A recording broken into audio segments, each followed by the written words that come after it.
the way your life has wound up. Think of all the time you waste, and time's a precious thing to let roll by. Sure, you've hit the bottom, but remember you'll be building from the ground up. Every day's another step that takes you even closer to the sky. So give it a try. The best things in life are free, but you can give them to the birds and bees. I want money. That's what I want. Your love gives me such a thrill, but your love won't pay my bills. I want money. That's what I want. Money don't get everything, it's true. What it don't get, I can't use. I want money. Sunny,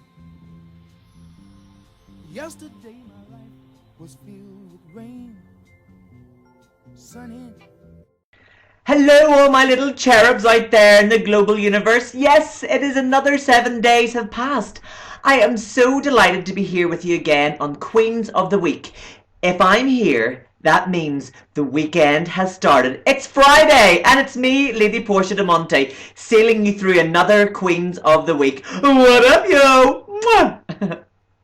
So, getting on to this week's hot topic.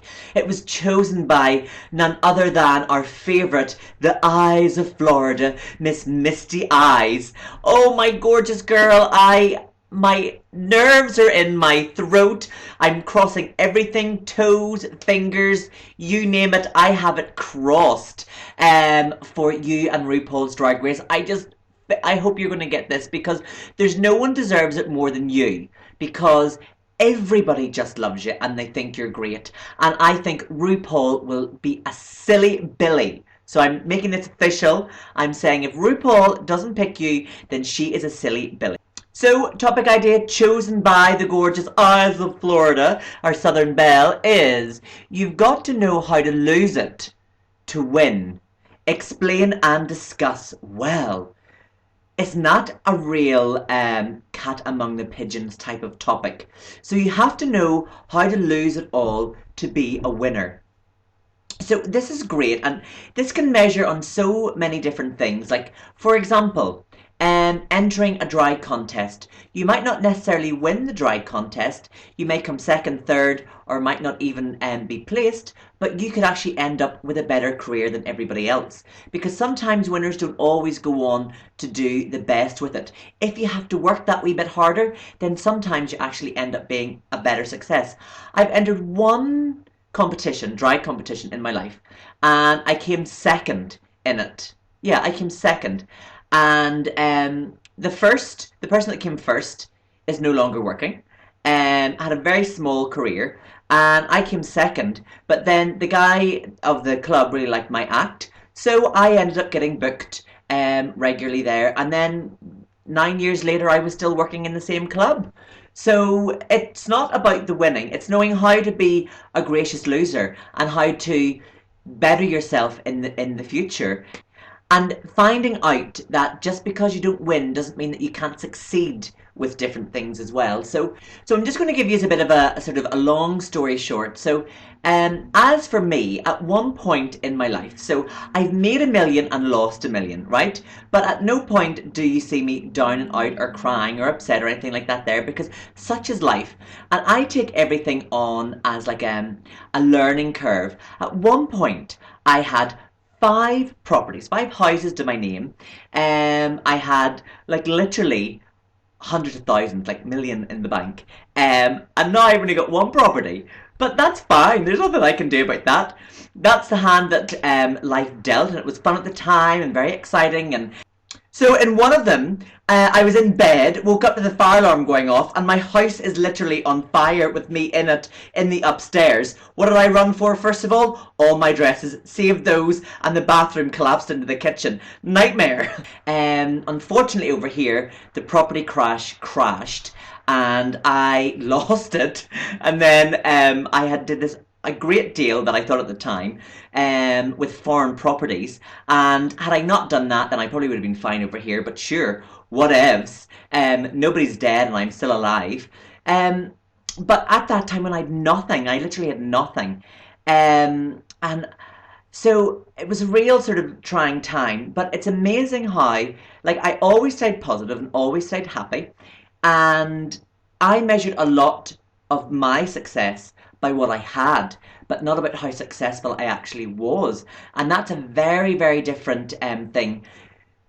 Physical things doesn't equal success. So I'll tell you what happened. I was working in a place, and I worked with him for 9 years, and I was dreadfully, towards the end, I actually was painfully unhappy on every aspect. On bar the customers, I actually always loved the customers, but every other aspect. And then it got to the stage where the customers weren't enough, because I actually was feeling sick going into work. I had a terrible time on stage, off stage. I got to the point where I got so fed up listening to myself complain that I thought, do you know what? I'm not a victim. I am out of here. Now, at that time, I had actually started to lose everything, so I really needed the job. But I decided that no, I'm going to have to go out on my own, and I can't stick this, and I'm done. So went out on my own, and from that, I have never been more successful, because you're comfortable within a regular paycheck and a regular this, and anybody else looking from the outside would have been like, oh my, you're totally mad, like, you need this to survive. But from I left, I actually have never been far more successful. So I lost my material goods. I then started to build this different type of path through my career, because although I thought I was successful, I wasn't. I had been stagnant for 9 years and never worked or performed anywhere else. So took myself out of that loop, got regular work all around the world. I was flown to Toronto. Now, my brother did live there, but then I got booked separately and I'd gone back. Sydney. I have been in movies, I have been in adverts, I've been on television programs, I've been in TV dramas, I have done loads of that. Like, I couldn't even stand and list everything out. So career-wise, from I've gone out on my own, I have become far more successful. So the material aspect was one thing, but I was a great believer in everything happens for a reason and something good will come from it. So another thing to remember whenever you're talking about success is it's not what you have, but also what you do with it. How good you are to your fellow man and how good you are to other people when you're at your height.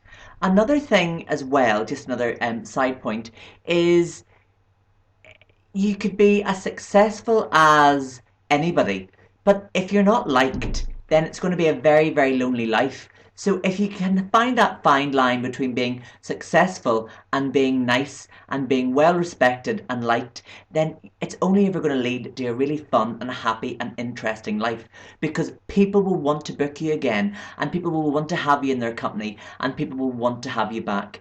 If you're an amazing performer and you get booked for a gig and you are a nightmare to work with, you will never be back there again. Or maybe you might be like a bit of a crowd pleaser. They'll have you back once in a blue moon.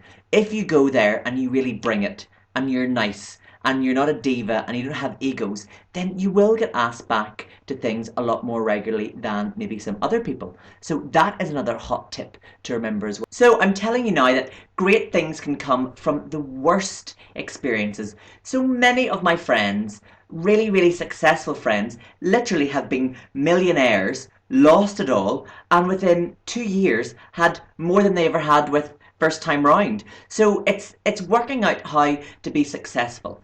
Also, when I stepped away from the previous bar, I actually basically have one or two people in my life that I had like over a 10-year relationship with, and now that I had this huge circle, and now I have like one or two that from then still in my life. In my life now, I have an amazing circle of friends. everybody has just kind of come into my life at the right time, at the right moments. We are all very like-minded, and what's so lovely about my friends is that everybody likes them all. So they're not dicks, and they're not pains in the asses, and they're not difficult to get on with, and they're not divas, and they'll just up and run with it, and whatever happens, happens, and it's cool. And it's funny, this happened the other day, and I just took a step back and went, what a great circle of friends, because I had other friends that some people liked them and some people didn't, and you couldn't bring this one to that party, you couldn't bring that one to that party, and you kind of had to watch what you said around one group, and I don't have any of that. I have wonderful circle of friends who everybody likes, and that's a very successful thing as well, because it's very difficult to be gay and on the gay scene and have a group of friends that everybody in every walk of life likes. I'm very lucky and I'm very grateful. So I think what I'm trying to say there is that whenever it comes to friendships, it took me to have some really toxic, venomous people in my life that at the time, like, I let them suck all my energy, and I let them suck my emotions, and like literally emotionally walk all over me, and let them just treat me like shit all the time,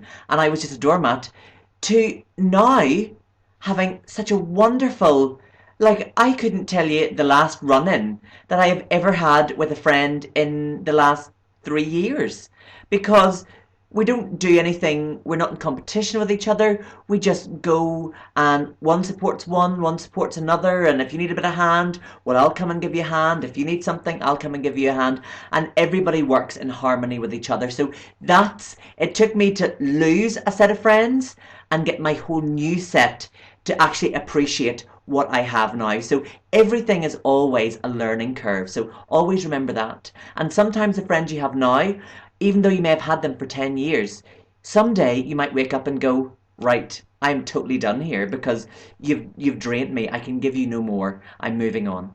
And you might actually end up being much happier in your life than you've ever been, because I am. The other thing as well is that even when I was at the height of my financial success, I still never turned work down. And the thing was, in the back of my head, I thought, well, if I lose this all tomorrow, I still will have regular work. And lo and behold, I did. And even though I didn't need the money at the time, now it's great because I can go and, like, every time I do a new gig or something, I get myself something new and something fun and exciting. And you've kind of worked for the money, which is great. I still never turned anything down, which has meant that even though I've always managed to keep on an even keel with everything, so no matter how successful you are, there's still no such thing as a silly small or a gig that is beneath you, because you don't know that later on down the line when you might need that wee gig, and if you treat everybody nice on the way up, if you have to climb down a couple of ladders, then people are going to be nice to you on the way back down. So I hope this gives you a little bit of insight as to how to appreciate your success, but also if you lose it, it's not the end of the world. It's not the worst thing that's going to happen. It's only ever going to make you stronger. And if you choose to grow and grow taller and bigger and stronger from any little upset, then you are going to be an amazing individual.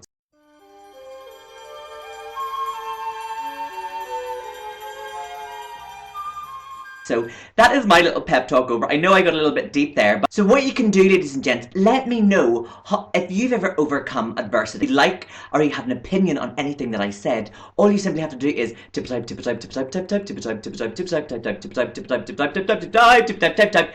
email me or tweet me on Lady P and me. That's Lady P on me on Twitter. It should be going up the screen as we speak. Or leave a comment below. Let me know what you think. And I hope you all have a wonderful, safe and fun weekend. And just remember, if you can't be good, be sure you're super good at it. Bye-bye.